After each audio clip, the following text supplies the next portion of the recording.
também conheci a Miara pessoalmente hoje, né? A gente começou uma parceria com a RC aí há quase 4 anos atrás. E aí hoje nós já temos bastante clientes que a gente atende que são daqui, que já estão com a gente desde o ano passado, estão renovando agora.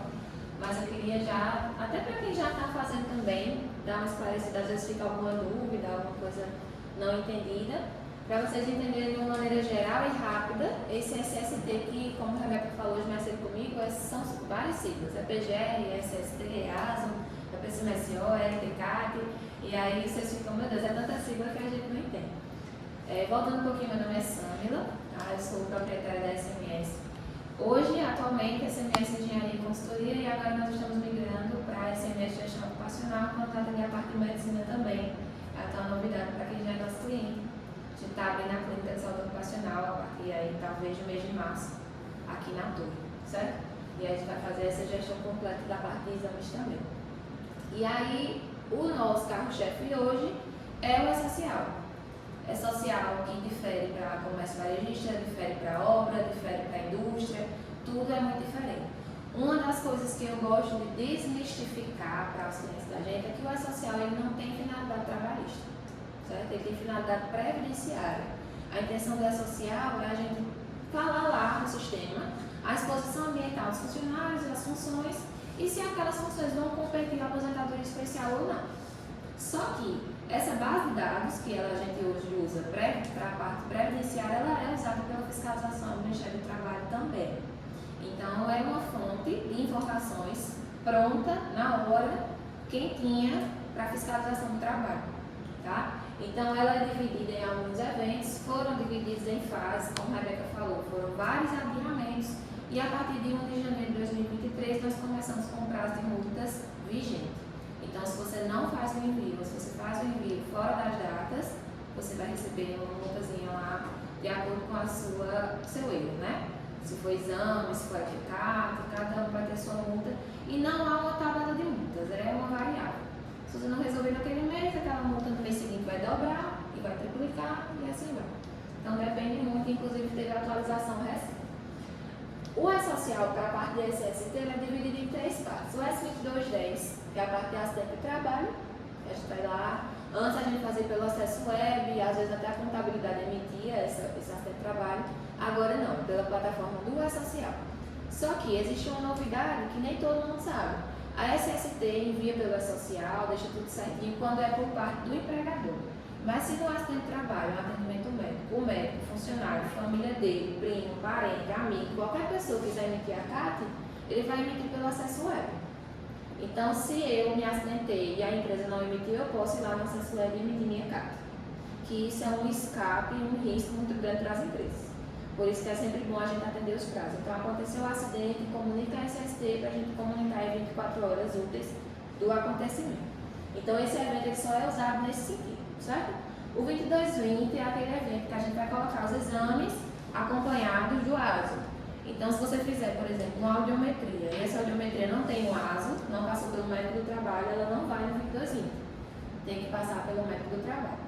Que aí vai lá o ASO, a característica do ASO, quem fez, quem assinou e tudo mais.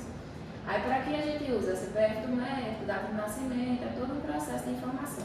Que vai ser cruzado com as notas fiscais de vocês, que vai ser cruzado com as informações da contabilidade e todo um encontro, né, de informação. E o 2240, que é o maior dilema, que esse evento aqui ele tem uma carga inicial.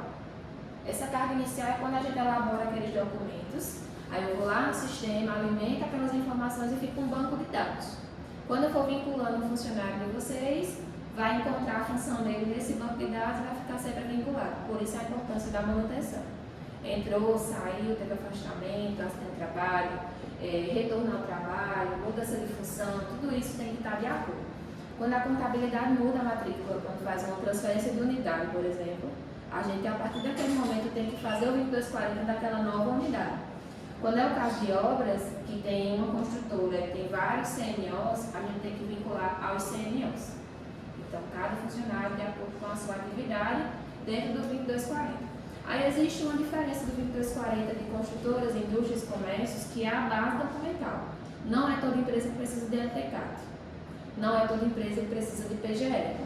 Existe algo chamado tratamento diferenciado, que o ME, MEI e EPP pode fazer uso disso, se não tiver risco físico, químico e biológico. Então ele é dispensado do LTK. Não é o caso do posto de gasolina, não é o caso de indústria, não é o caso de obra. Vocês têm que fazer de fato tudo. Aí comércio, outras situações, escritórios, por exemplo, não faz mais o LTK. E aí a ausência desses riscos é gerenciada pelo próprio PGR. E aí acaba também barateando para o cliente, né, nesse sentido. Até aqui, beleza? Entendido? Pronto. Então, a parte documental. PGR, Programa de Gerenciamento de Riscos, que é um documento que a gente usa muito em algumas atividades, a exemplo da construção civil. A gente tem que gerenciar treinamento, a gente tem que gerenciar EPI, a ordem de serviço, infinidade de situações pelo PGR. Mas a gente tem que ter o LTK, que aí é cobrado pela fiscalização. Medição de poeira, ruído, vibração, tudo que é de risco dentro da construção. E também acoplado às indústrias, né, que usam maquinários. O PCMSO, que é a parte do controle médico, hoje não mais fazer os ASOS na clínica. Vou fazer e vou lá na clínica. Quando você chegar na clínica, vai ser solicitado o seu PCMSO. Porque lá na social vai ter que estar equiparado, vai ter que estar de acordo. Se não tiver, também gera autuação. Então não é só não mandar, é mandar errado também, vai gerar essa autuação. E o LTCAT, que muita gente confunde o LTCAT com o laudo de insalubridade e periculosidade. LTCAT, diferente do LTIP, ele serve para previdência. Ele vai dizer lá quais os riscos e quais competem com a aposentadoria especial. E o outro, o LIP, LTIP, às vezes vocês vão ver as duas siglas, eles falam sobre insalubridade e periculosidade. Então é ele que determina o adicional, não é o LTCAT. Então existe essa confusão também aí no meio das empresas que o LTCAT ele diz que é 20% de insalubridade. Não é o LTCAT, isso aqui é previdenciário, certo? E o LIP ou LTIP é o que vai determinar qual atividade compete com que adicional, certo? Periculosidade tabelada 30%, não tem variável, insalubridade tem 10, 20 ou 40, aí depende da atividade. O ASO, que é aquele examezinho que o pessoal vai fazer na clínica, o médico assina, é ele que vai para a social. Eu não mando lá o hemograma, não mando a audiometria, eu não mando nada disso. Eu mando o ASO acompanhado desses exames. Então, se tiver só o ASO, a gente manda só o ASO. Se ele tiver com os dados, por isso que vem lá as datas. A audiometria foi na data tal, que a gente não pode lá, por exemplo, mandar só a audiometria. Tem que ter sempre o ASO. A carta, que é o assistente de trabalho, e tudo isso aqui vai resultar nesse documento, que agora não só vocês, mas o funcionário tem acesso. Lá no aplicativo Meu INSS, no celular mesmo ou no Gov, você entra lá e você vê como funcionário o seu PPP eletrônico. Então, não existe essa questão de vou gerar o PPP eletrônico, a gente não gera mais, já é automático. Quando a gente vai alimentando todas essas informações, que eu abro meu PPP, já vai aparecer tudo para mim. Não precisa mais nem a gente, nem a contabilidade fazer aquele formulário que a gente fazia antigamente. Vai precisar dele de 10 de janeiro de 2022 para trás. Dali para frente vai estar tudo disponibilizado aqui se você já estiver alimentando as informações no sistema. Se não tiver informação no sistema, não vai aparecer PPP eletrônico para você. Certo? E isso aí vai ser acessado pelo próprio funcionário. Então você não vai ter mais um trabalho que era um problema que a gente tinha, que às vezes o funcionário vai se aposentar e as empresas já fecharam, o público já mudou e a gente tinha que criar um PPP que não era correto para ali.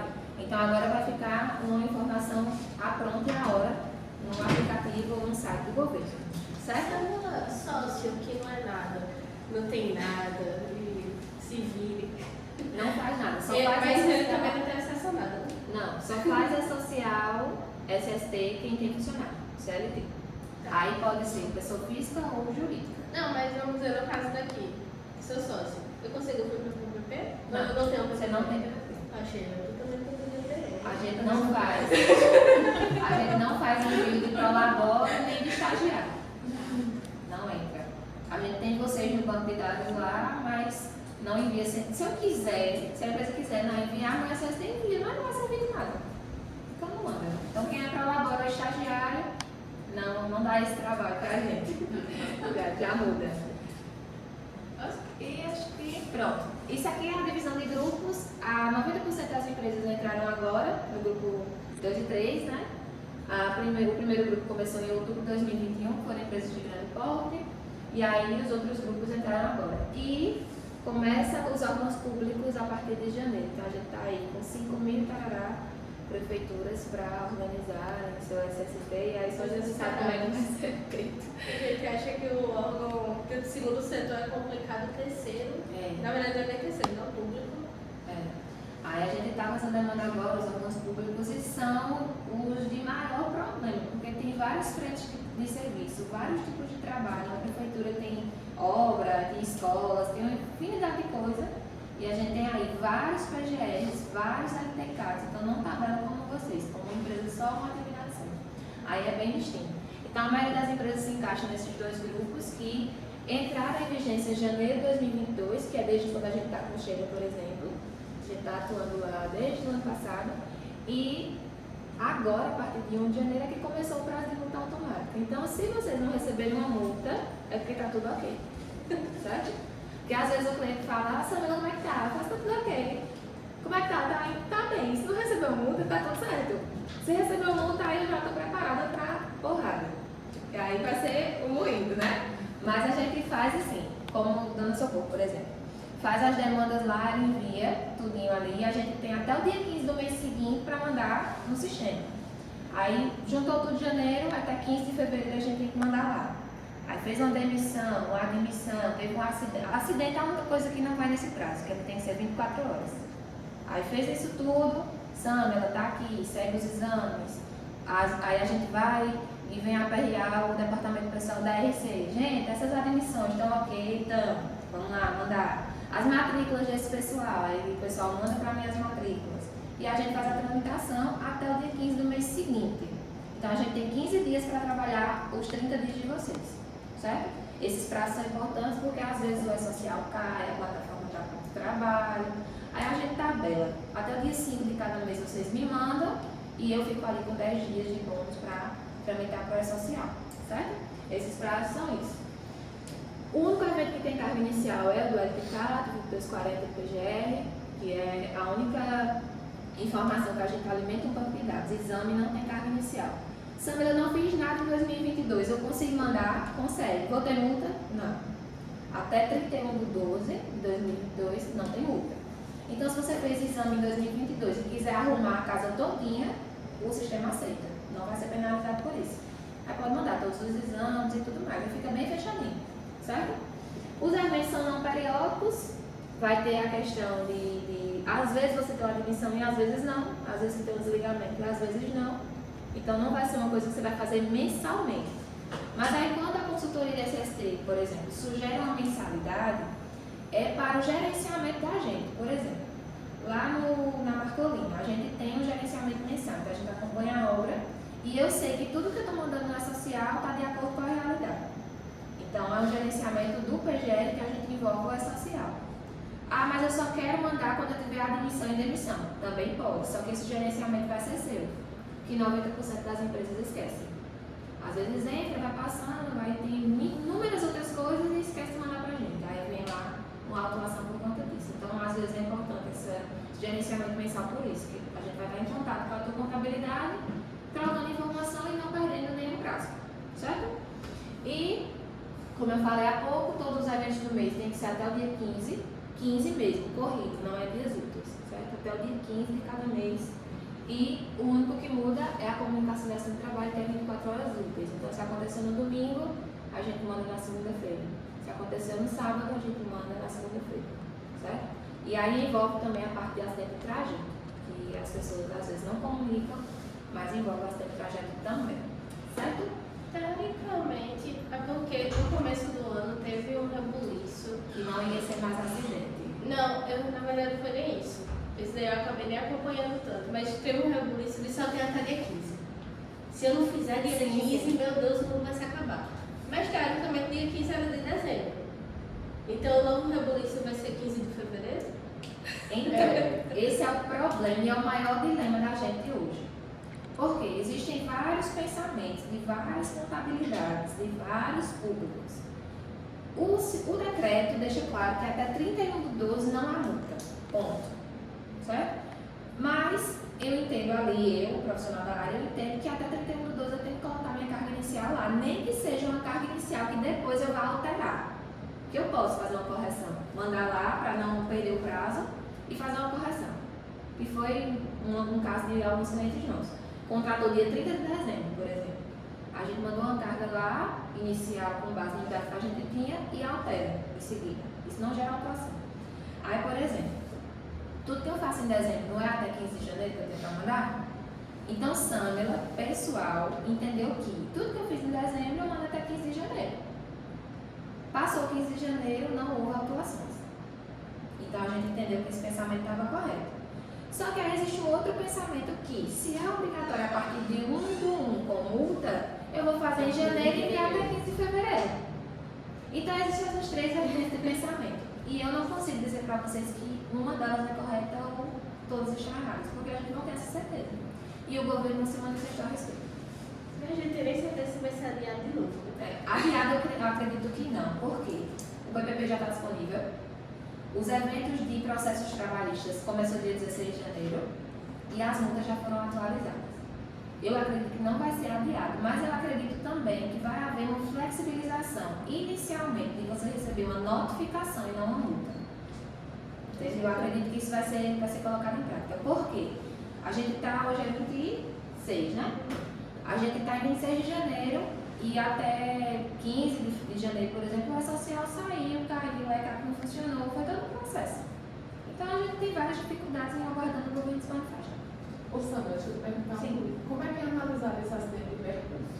Porque se o cara sai 4 horas, aí vai, sei lá, beber, passear e vai para casa de noite 10 horas da noite. Não é acidente de percurso. O que é que caracteriza esse acidente de percurso? É avaliativo. Não, é avaliativo. Exemplo, você tem uma empresa tem seu endereço, por exemplo. Aí você é um funcionário que trabalha em Oceania e mora no Valentim.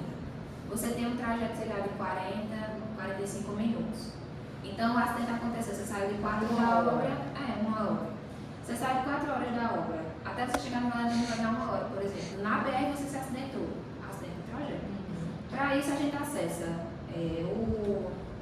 não digo nem prontuário, é o documento da empresa, da polícia, certo? De trânsito e tudo mais, para ver o horário e o local. Se bater com a rota, é acidente de trajeto. Se não bater nem horário nem rota, não é acidente de trajeto. Só que, infelizmente, tem muitos passivos trabalhistas que às vezes na justiça não é julgado. A gente acaba perdendo, mas é totalmente diferente. Você sair 4 horas, você acertar 10 já à noite.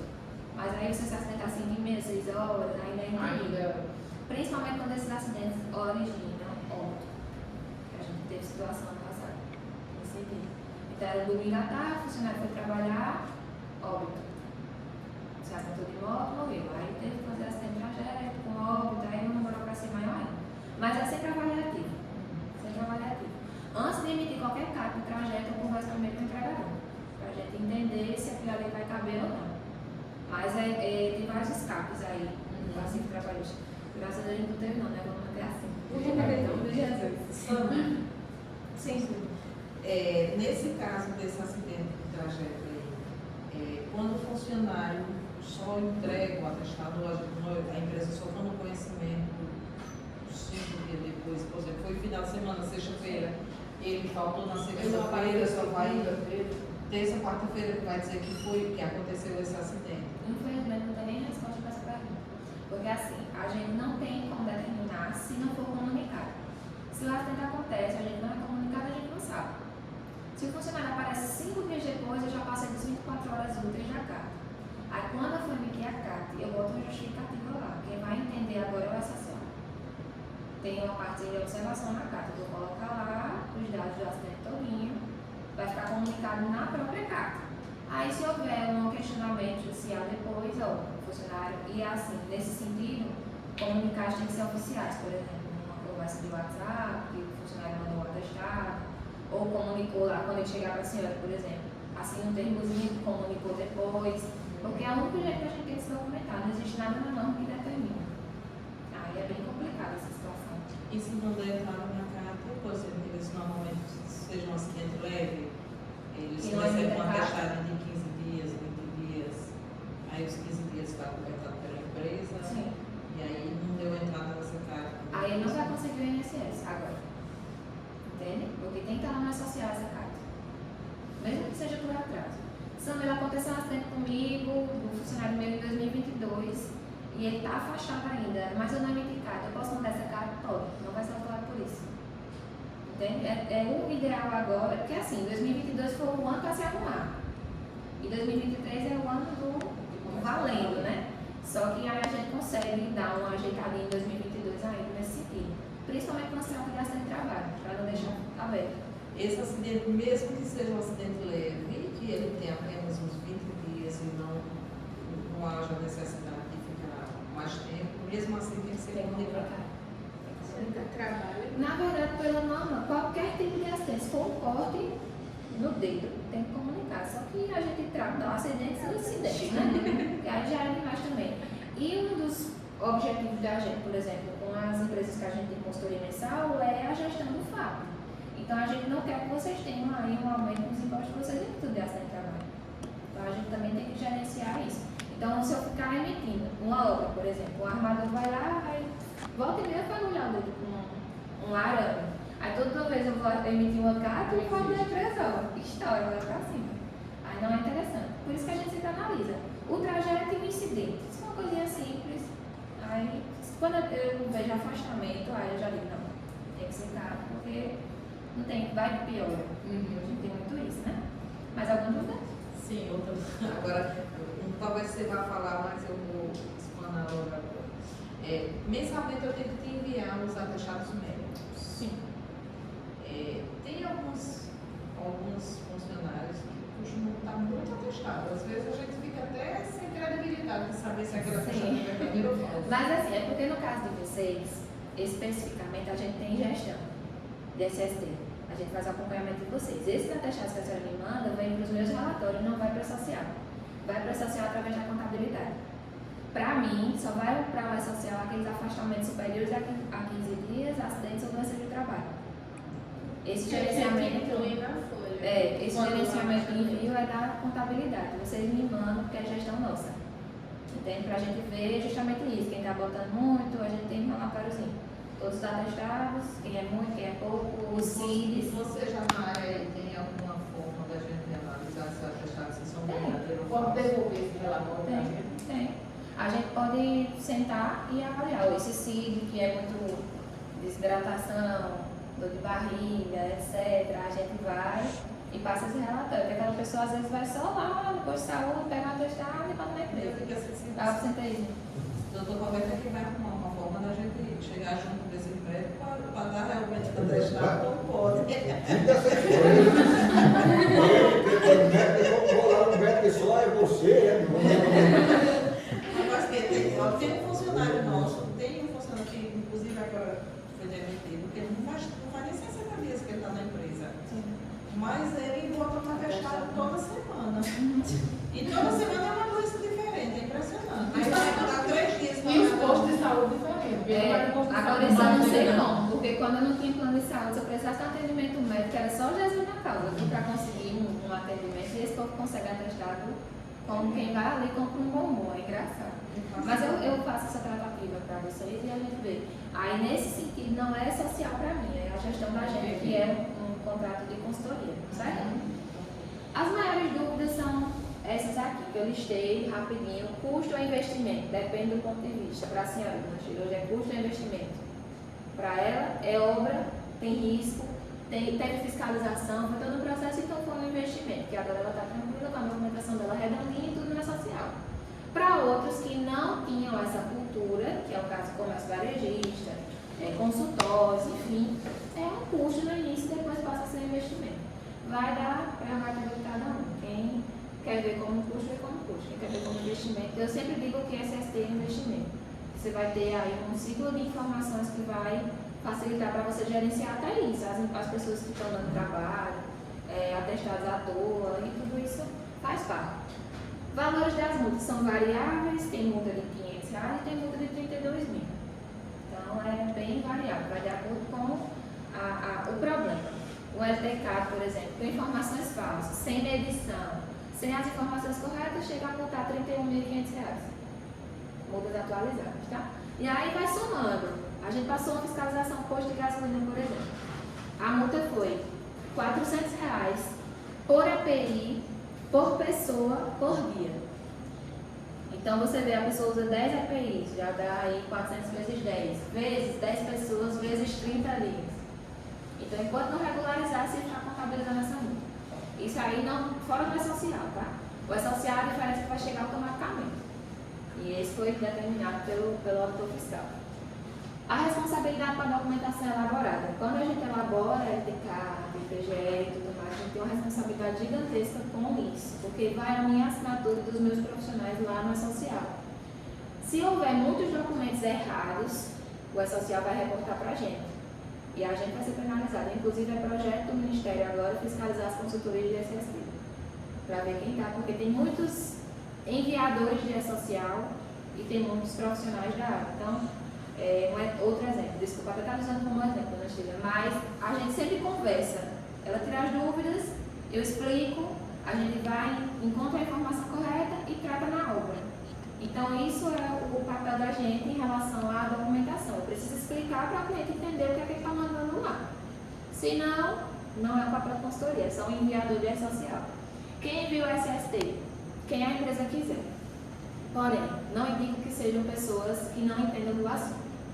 Tem que ser pessoas que entendem. Não, nem contador, nem o seu RH, nem um assistente administrativo, não.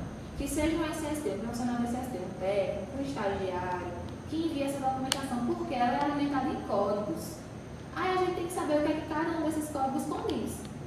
Eu peguei essa semana, estava até comentando com a Rebeca, muita auditoria. Peguei para auditar a social de quem já foi enviado. E a gente encontra vários códigos errados. Tem um código lá que é o 0501. Ele é enviado em situações específicas, não é sempre. Quando é ausência, é um código só, 0901, 001. Só que para isso é muito tempo de estudo, muita avaliação da social. Então a gente tem que ter cuidado com isso, porque esses códigos eles são entendidos lá. Por isso que vocês recebem arquivos em XML.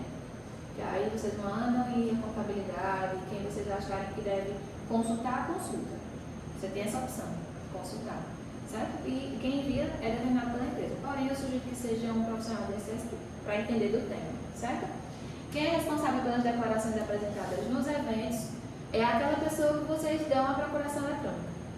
Então, abre a procuração eletrônica. Se o profissional que você for contratar lhe pedir certificado digital, não dê, sugira a procuração. A procuração vai limitar aquela pessoa a SST e o certificado digital vai dar acesso a toda essa empresa. Então, limita até a procuração, certo? Aí lá você abre grupo SST e acesso web, porque não dando certo pela plataforma, vai dar certo pelo software, um dos dois. A DIR, que não vai ser muito o caso de vocês, pelo que eu entendi, é para quem não tem risco, vai declarar lá inexistência de risco. Uma agência de viagens, um escritório de advocacia, às vezes, até de contabilidade, só que na DIA tem a opção de marcar risco ergonômico ou não. 99,9% das empresas têm risco ergonômico, então não vai caber para todo mundo. Precisa de uma avaliação inicial. Consultoria mensal, como eu falei para vocês, em grande maioria das vezes é necessário, né, para poder gerenciar isso. Se você não tem uma empresa ou um profissional de SST para atender isso, sugiro sempre que procure uma consultoria. Tem vários no mercado. Se não, designe uma pessoa da sua empresa, mas jamais atribui isso ao contador, porque ele vai cuidar dos seus impostos, da sua folha, de outras coisas. E não vai ter tempo para SST. Certo? Então não é interessante. Eu tento muito tirar esse encargo das costas do contador, porque eu vejo que é um dilema muito grande. Aqui, por exemplo, a gente trabalha tranquilamente. A contabilidade me passa as listas, eu confiro, trato com o cliente. Mas a gente não fica mandando os eventos para eles mandarem. Não faz parte do processo, certo? E quem faz o juiz a esse tratamento diferenciado que eu falei da DIR é empresas com grau de risco 1 e 2, ME, MEI ou EPP, com ausência de risco físico, químico e biológico. Então, sempre para poder contratar, conversa com consultoria para entender a sua situação. Que aí a gente vai ver se aqui as atividades que você faz para poder determinar o que você precisa ou não. Que muitas vezes você não vai precisar, porque eu vi muito no mercado isso. Pessoal MEI, LTK, PGE, PCMSO, tudo. Não precisa. Por lei já é dispensado do PGE. Aí a gente acaba tratando isso aí ponto a ponto. Certo? Eu estou à disposição de vocês, acho que é só isso, né, Rebeca? Eu estou à disposição de vocês para tirar dúvidas. Rebeca tem nosso contato e a gente está aí nessa tratativa da social. Deu uma guinada para a chave, agora a gente está abrindo a clínica. Não sei se a Rebeca comentou com o senhor. E agora a gente tá aí com várias empresas, muitas daqui da RC, e fazendo essa tratativa aí, até agora ninguém recebeu nenhuma multa. Eu continuar sem receber, graças a Deus.